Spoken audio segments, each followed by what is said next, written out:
اللہ نے فرمایا کہ ڈرو مت، میں تمہارے ساتھ ہوں کہ سنتا اور دیکھتا ہوں۔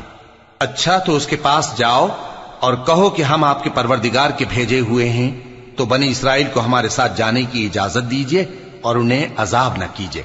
ہم آپ کے پاس آپ کے پروردگار کی طرف سے نشانی لے کر آئے ہیں، اور جو ہدایت کی بات مانے اس کو سلامتی ہو۔ ہماری طرف یہ وحی آئی ہے کہ جو جھٹلائے اور منہ پھیرے اس کے لیے عذاب تیار ہے۔ غرض موسیٰ اور ہارون فرعون کے پاس گئے، اس نے کہا کہ موسیٰ تمہارا پروردگار کون ہے؟ کہا کہ ہمارا پروردگار وہ ہے جس نے ہر چیز کو اس کی شکل و صورت بخشی، پھر راہ دکھائی۔ کہا تو پہلی قوموں کا کیا حال ہوا؟ فرمایا کہ ان کا علم میرے پروردگار کو ہے جو کتاب میں لکھا ہوا ہے۔ میرا پروردگار نہ چوکتا ہے نہ بھولتا ہے۔ وہ وہی تو ہے جس نے تم لوگوں کے لیے زمین کو فرش بنایا اور اس میں تمہارے لیے رستے بنا دیے اور